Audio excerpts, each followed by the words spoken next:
박수를 돌리겠습니다. 아멘. 감사합니다. 우리 옆 사람과 함께 인사를 나누겠습니다. 하나님과 소통합시다. 여러분, 우리 어떻게 하면 우리가 현장에서 응답받고 승리를 누릴 수 있겠습니까? 그러려면 현장을 먼저 봐야 합니다. 지금 현장은 네피림 시대 흑암이 완전히 장악하고 있습니다. 그래서 우리는 싸워서 이기는 것이 아니라 흐름을 바꿔야 합니다. 지금 우리는 7대 여정을 통하여서 하나님께서 우리로 하여금 가게 하신 그 길들을 한 말씀 한 말씀 보고 있습니다. 자, 그래서 오늘 먼저 서론에 기억해야 될 부분이 흐름을 바꾸는 겁니다. 여러분, 이제 2025년에는 여러분 개인의 모든 흐름들, 가정과 가문의 흐름들을 바꿔야 됩니다. 지금 이제 4차 산업혁명 시대가 왔습니다. 이 혁명이라는 게 뭐냐면은 흐름을 바꾼다는 거예요. 아마 산업 현장에 계신 우리 성도님들은 거의 다 그 흐름을 이해할 것입니다. 지금 로봇공학이 굉장히 발달되어져 가지고요. 이미 전쟁에는 이 기계가 군인을 대신해서 싸우고 있습니다. 그 대표적인 게 드론입니다. 그래서 지난주 신문을 보니까 게임 같은 드론 전쟁. 지금 우리가 전쟁 모의 훈련을 하는데 뭐 계속 총알을 쏘고 미사일 쏘고 할 수 없지 않습니까? 이 시뮬레이션을 통해 가지고 실제로 이 게임과 똑같은 전쟁과 똑같은 형식으로 진행하는데 컴퓨터로 진행을 합니다. 근데 그게 거의 90% 이상 현장에 그대로 적용되어집니다. 그럼 지금 전쟁도 드론을 이용해서 새로운 흐름으로 가고 있습니다. 산업 현장에도 사람 대신 기계가 지금 많은 일들을 하고 있는데 이제 앞으로는 생산직에서는 사람을 찾아볼 수 없고 기계가 모든 일을 대신하고 이제 기계를 조정하는 사람, 관리하는 사람이 생산직 현장에 남게 되는 것이죠. 앞으로는 인공지능의 지배를 받는 사람 또는 인공지능을 지배하는 사람, 이 두 가지 그 중간에는 이 기계가 들어가게 되어 있습니다. 이미 우리 삶의 많은 현장에 지금 모든 게 기계입니다. 이 기계가 인공지능이 딱 들어와 가지고 모든 걸 움직여 나가는 거예요. 아마 우리 성도님들이 한 10년 되어지면은 여러분들이 어디 길 찾아오기 어렵다라는 말씀을 전혀 안 하셔도 됩니다.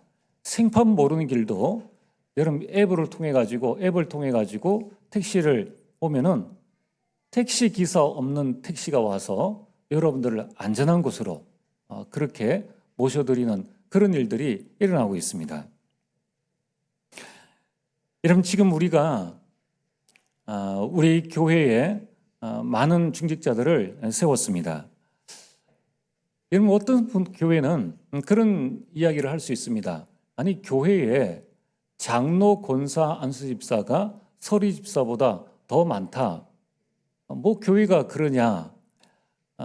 장로의 어떤 그 권위, 안수집사의 권위, 권사의 권위가 떨어질 수 있다. 그렇게 말을 하고 또 이해할 수 있습니다.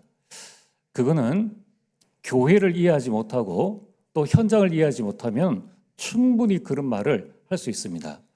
자, 여러분 집안에 국방부 장관, 교육부 장관, 문화체육부 장관, 우리 집이 너무 장관을 독식한다. 이걸 좀 나눠줘야 되겠다.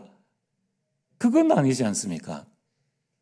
우리 가족 전체가 다 이 경제가 여유로워 가지고 다 한 앞에 하나씩 차를 가지고 있다. 그만한 능력이 되고 그만한 일을 할 이 시간이 되어지니까 그 일을 차를 한 대씩 가지는 거 아닙니까? 많은 사람들은 이 직분이라는 것을 그냥 하나의 지위로 생각하면은 아무런 의미가 없습니다. 그러나 하나님이 교회를 생각한다면은 그 직분을 통하여서 실제적으로 많은 하나님께 영광 돌리는 일들을 할 수 있다는 겁니다. 그래서 우리가 임직식을 하는 이유가 뭐냐면은 이 흐름을 자꾸 바꾸어 나가는 것입니다. 여러분, 지금부터 우리의 영적인 흐름을 바꾸면 어떤 일들이 일어납니까? 모든 현장을 살릴 수 있습니다. 자, 보세요.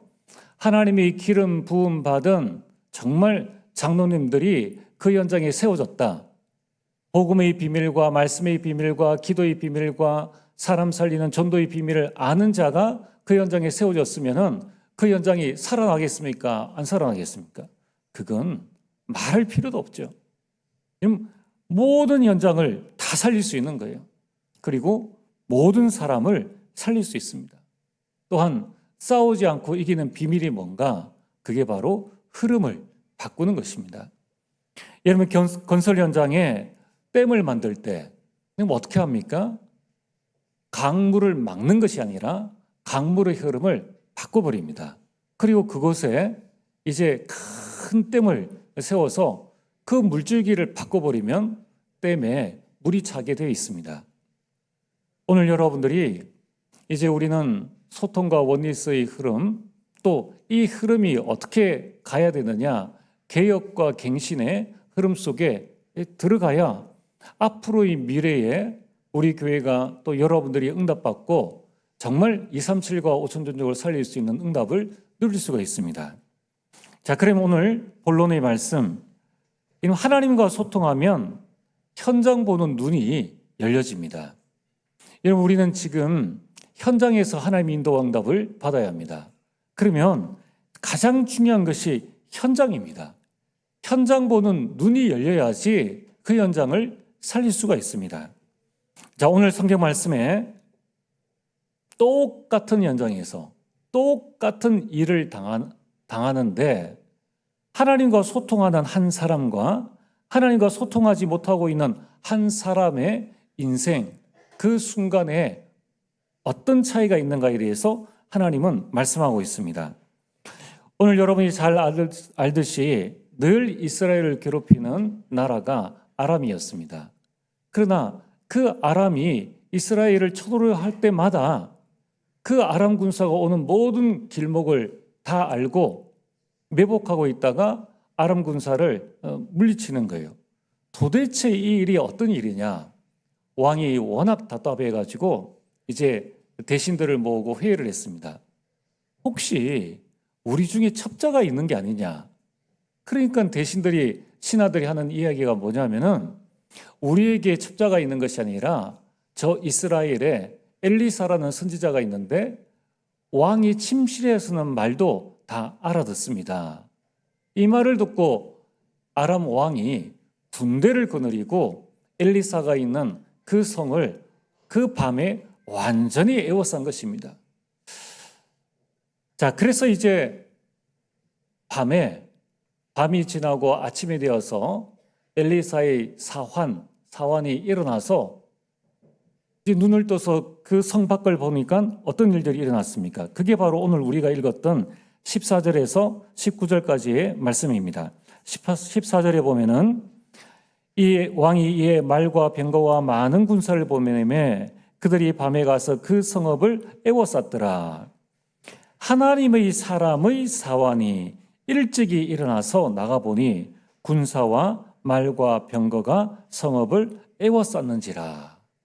자, 이걸 본 이 사환입니다. 이 사환은 어떤 사람입니까? 하나님과 소통하지 못하고 육안만을 가진 자입니다.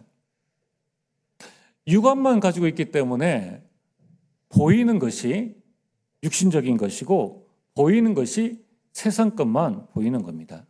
자, 여러분은 우리가 무슨 일을 하려고 그래도 안 보이면은 할 수가 없죠. 보이니까 그 일을 하는 겁니다. 근데 보이는 게 뭡니까? 육신적인 것만 보이는 겁니다. 보이는 것이 세상적인 것만 보이는 겁니다. 자, 이때에 문제가 오니까 사환이 하는 말이 뭡니까? 그의 사환이 엘리사에게 말하되 내 주여라고 합니다. 여러분, 육신의 눈만 가진, 육안만 가진 사람은 늘 쉬는 소리만 내요. 늘 고통하면서 죽겠다는 소리만 냅니다. 그 말은 유관 가지고 있으면은 삶이 고통이라는 것입니다. 그러면서 하는 말이 뭐냐면은 해답을 찾지 못하고 우리가 어찌하리이까.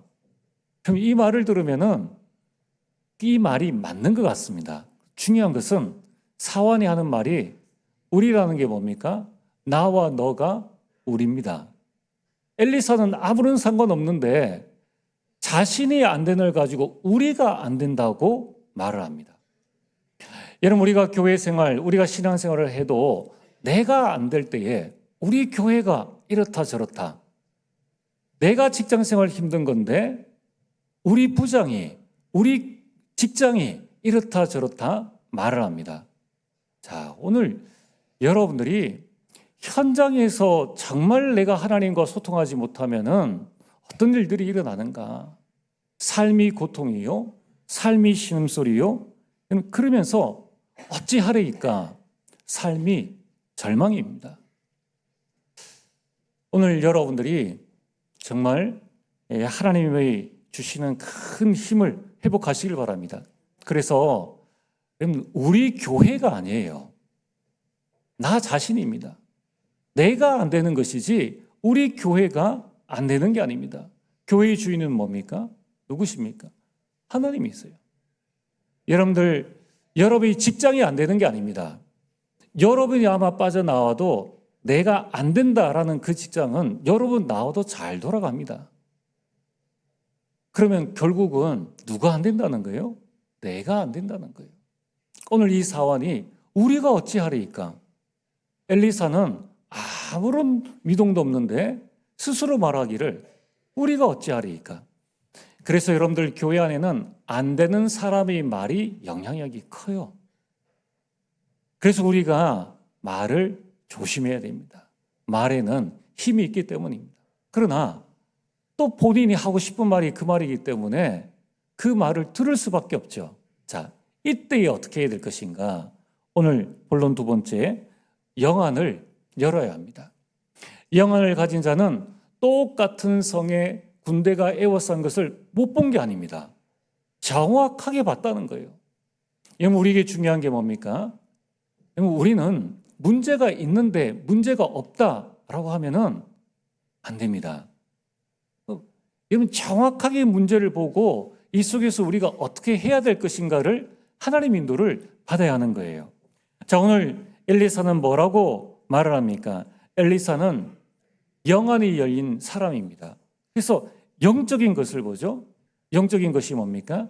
하나님의 것을 봤다는 거예요.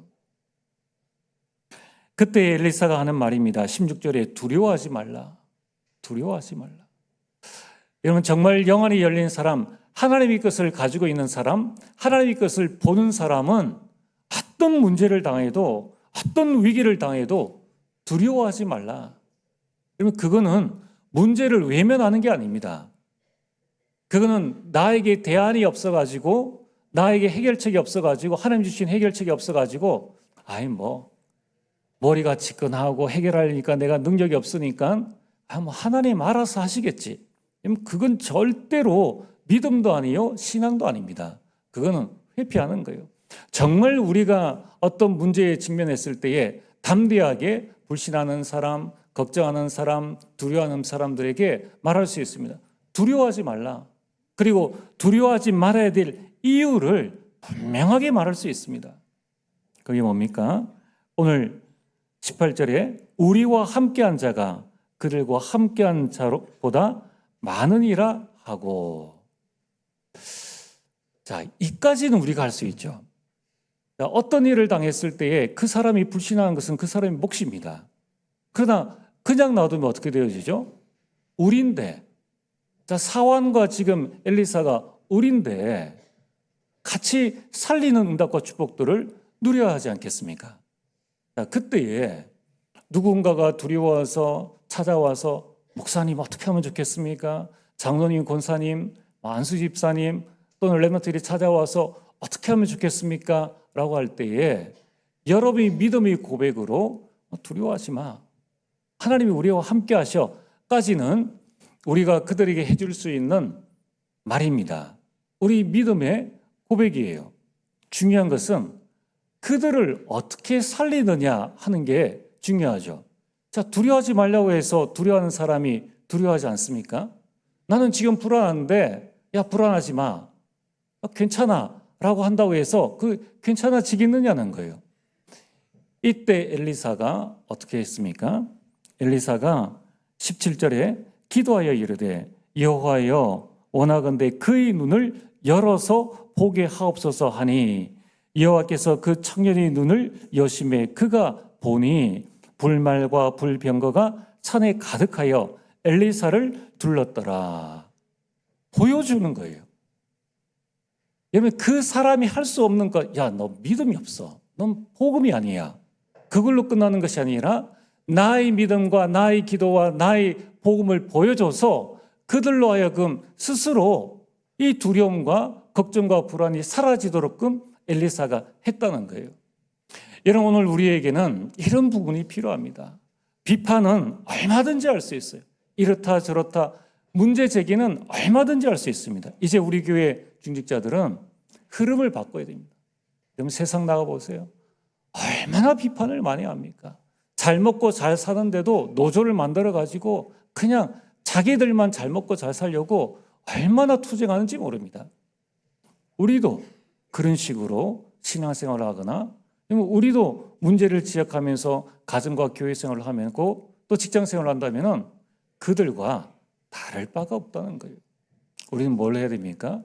그들이 불평하는 그 현장입니다. 그 현장에서 그들이 눈을 열어서 그들로 하여금 하나님의 살아계심을 보여주고 그들로 하여금 고백하도록끔 만들어야 한다는 거예요. 그 방법이 뭡니까? 그게 바로 현장의 흐름을 바꾸는 것입니다. 여러분, 이랬던 이 엘리사로 말미암아 결국 사환이 살게 되죠.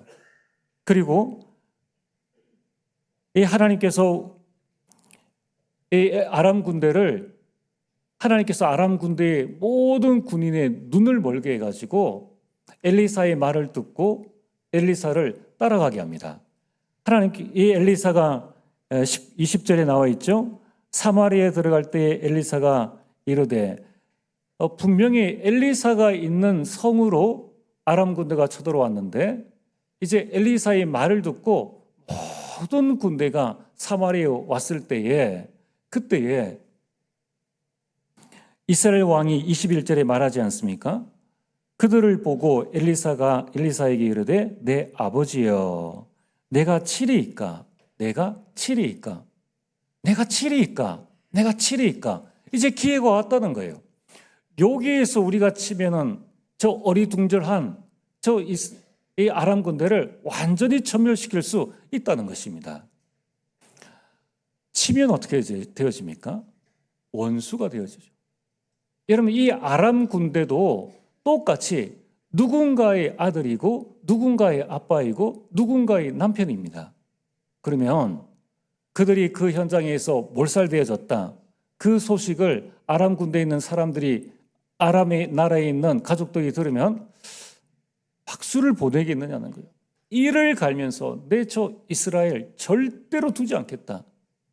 여러분, 현장에서 우리가 믿음 가지고 싸워서 이기면 승리하는 것 같습니까? 이긴 것 같지만은 진 거예요. 가정 가문 복음화 내 고집대로 한번 내 믿음대로 내 고집대로 한다고 해서 그게 되어지는 게 아닙니다. 결국 아람 군대를 살렸습니다. 다 살렸다는 거예요. 그럼 그들이 가서 뭐라고 말하겠습니까? 나는 분명히 저 엘리사가 있는 성에 갔는데 갑자기 가보니까 사마리아였더라. 주변에 이스라엘 군대가 둘러치고 있는데 그들이 우리를 살려줬다. 결국은 어떻게 해줬습니까? 23절에 보면은 다시는 이스라엘 땅에 들어오지 못하니라. 여러분들, 죽은 사람보다 그 두려움에 떨다 간 사람이 훨씬 더 쳐들어오지 못합니다. 자, 그럼 오늘 본론 세 번째로 우리가 살고 있는 이 현장은 어떠한가? 그럼 지금 우리 현장에 이 사왕 같은 사람들이 너무 많다는 거예요. 사왕 같은 불신자는 말할 것도 없고요. 사왕 같은 신앙이 없는, 믿음이 없는 자들이 너무나 많다는 것입니다. 여러분, 지금 현장은 창세기 1장 2절에 혼돈이요, 공허요, 흑암의 현장입니다. 여러분, 여기에서 현장에서 여러분들이 어떻게 소통하느냐 하는 것이 가장 중요합니다. 오늘 여러분 가장 중요한 것은 현장에 하나님의 말씀이 임해야 됩니다. 혼돈과 공허와 흑암의 현장에 창세기 1장 3절 하나님이 이르시되 저희 이 설교 원문에는 이 현장이라는 단어의 따옴표를 두었습니다. 중요한 게 현장이에요. 교회에서도 하나님의 말씀이 임해야 되지만은 더 중요한 것은 여러분들이 현장에 혼돈과 공허와 흑암의 이 현장에 하나님의 말씀이 임해야 하는 것입니다. 하나님의 말씀이 임한 그 현장은 어떻게 되어졌습니까? 창세기 1장 31절 하나님 보시기에 심히 좋았더라. 그래서 우리가 12월에 현장에 하나님의 말씀이 임할 수 있도록 우리가 현장 신방을 합니다. 그러면 단 5분의 시간, 실제로는 3분의 시간이에요. 여러분 현장에서 충분히 하나님의 말씀을 받고 또 그 현장 속에 전도운동, 생명운동을 해나가시는 분들은 상관이 없습니다. 또 부득이하게 참 이번에 현장 신방 3분이라도 참 시간이 안 되시는 분들은 어쩔 수 없지만은 그러나 한번 여러분들이 정말 우리가 함께 소통하며 또 신방을 안 받는다 할지라도 내 현장에 하나님이 주시는 기도 제목은 뭔가? 그리고 내 현장에 이 복음을 들어야 될 전도 대상자들은 누구인가? 여러분들이 스스로 한번 기록해 보시길 바랍니다. 하나님 말씀만 임하면은 그 현장은 살아납니다. 그러면서 오늘 17절에 말씀하죠. 기도하여 이르되 엘리사가 지금 사원은 두려움에 떨고 있습니다. 어찌할 바를 알지 못하고 있습니다. 이때 엘리사는 기도에 있다는 거예요. 중요한 것은 여러분이 교회에서도 기도를 해야 됩니다. 더 중요한 것은 현장 기도가 되어져야 한다는 거예요. 여러분, 과연 우리는 현장에서 어떤 기도를 하고 있습니까? 여러분, 현장이 정확하게 파악될 때에 바른 현장 기도가 시작되어집니다. 그래서 우리는 현장 신방을 통하여서 하나님께서 우리 눈을 열어주시도록 우리는 함께 기도하고 하나님의 인도를 받아야 합니다. 여러분, 중보 기도했을 때에 이 사원의 눈이 열려져서 영적 사실을 보게 되었었습니다. 반대로 이 아람 군대는 그 눈을 어둡게 하옵소서 이렇게 엘리사가 기도했을 때에 그 아람 모든 군대의 사람들이 눈이 어두워졌다는 거예요. 그 말은 장님이 되어졌다 그 말은 아니겠죠. 근데 무언가 엘리사의 그 말을 듣고 따라올 그런 상황이 되어진 것입니다. 여러분 현장에 여러분을 힘들게 하고 어렵게 하는 사람과 맞서 싸워야 됩니까? 여러분이 그 현장을 피해야 됩니까? 그럼 그 일을 일으킨 장본인이 그 사람입니까? 납니까? 사단의 역사냐? 성령의 역사냐? 우리는 영적 사실 보는 눈을 열어야 합니다. 그래서 우리는 현장을 회피할 것이 아니라 외면할 것이 아니라 흑암을 결박하는 기도가 그 현장에서 되어져야 합니다. 여러분이 우상 숭배하는 그 현장, 여러분이 비난하고 배척하는 그 현장에서 하나님의 말씀이 나에게 임해야 되고 그 현장에서 여러분이 하나님께 기도할 수 있는 축복을 누려야 하는 것입니다. 또한 우리는 예수님께서 우리에게 너희는 세상의 빛이라고 말씀하셨습니다. 여러분, 우리는 현장에서 승리해야 하는 것입니다. 여러분, 교회에서 목사가 되어졌다, 교회에서 장로, 권사, 안수 집사가 되어졌다, 그거는 교회의 귀한 직분을 가지고 섬기는 역할이죠. 실제로는 여러분들이 현장에서 빛과 소금의 역할을 감당해 나가야 하는 것입니다. 그래서 이 엘리사는 20절에 그 군대를 이끌고 사마리아에 가서 그들로 하여금 다시는 이스라엘에 쳐들어오지 못하도록 현장에서 승리했다는 것입니다. 오늘 저와 여러분들이 하나님께서 여러분들에게 주신 건 뭡니까? 여러분이 현장에서 하나님과 소통하는 이 흐름만 바꾸면은, 이전에는 하나님 기도하려고 그러는데 기도가 안 돼요. 그 막힌 흐름, 말씀을 좀 묵상하려고 그랬는데 묵상의 흐름을 방해하는 그 흐름만 여러분이 튼다면은 하나님은 여러분 현장에 엘리사에게 임하셨던 그 응답보다 더 큰 응답과 승리를 반드시 주실 것입니다. 오늘 말씀의 결론입니다. 우리는 눈을 가지고 있지만은 이 눈으로는 세상을 정복할 수 없습니다. 우리가 무엇을 보느냐, 이것이 중요합니다. 무엇을 하느냐 이전에 무엇을 보느냐가 중요한 것이죠. 그러면은 오늘 하나님의 자녀가 여러분들이 현장에서 봐야 될 게 뭡니까? 과거와 현재와 미래입니다. 여러분들의 과거, 오늘, 미래를 봐야 하고요. 그 현장에 과거, 오늘, 미래를 봐야 합니다. 여러분 가정 가문의 과거, 오늘, 미래를 봐야 합니다. 그래서 모든 것에 과거, 오늘, 미래를 봐라. 여러분이 교회의 직분자입니까? 우리 교회의 과거와 오늘과 미래를 정확하게 볼 때에 흐름을 바꾸게 되고 거기에서 하나님과 소통하게 되는 것입니다. 그래서 여러분들이 과거를 보면서 과거의 상처에 속지 말아야 합니다. 여러분이 과거를 정확하게 보고 이제 보고만 해서 나의 과거를 최고의 발판으로 만드시길 바랍니다. 많은 사람들은 현실이 어렵다, 현실이 힘들다라고 합니다. 우리는 그것을 뛰어넘어 이제 오늘을 나와 함께 하신 하나님과 함께 최고의 응답으로 여러분들이 누리시길 바랍니다. 많은 사람들은 불안해합니다. 왜냐하면 보이지 않는 미래이기 때문입니다. 그러면은 우리는 속을 수밖에 없어요. 이제 우리는 하나님께서 나에게 주신 이 언약과 이 복음을 가지고 나의 미래, 여러분의 가정 가문의 미래를 최고의 그림으로 그리게 되기를 주의 이름으로 축복합니다. 전능하신 아버지 하나님 참으로 감사드립니다. 하나님이여, 막혔던 흐름이 이제 뚫려지고 모든 현장과 모든 사람을 살리는 하나님과 소통하는 한 주 일평생 될 수 있도록 역사하여 주옵소서. 예수님 이름으로 기도리옵나이다. 아멘.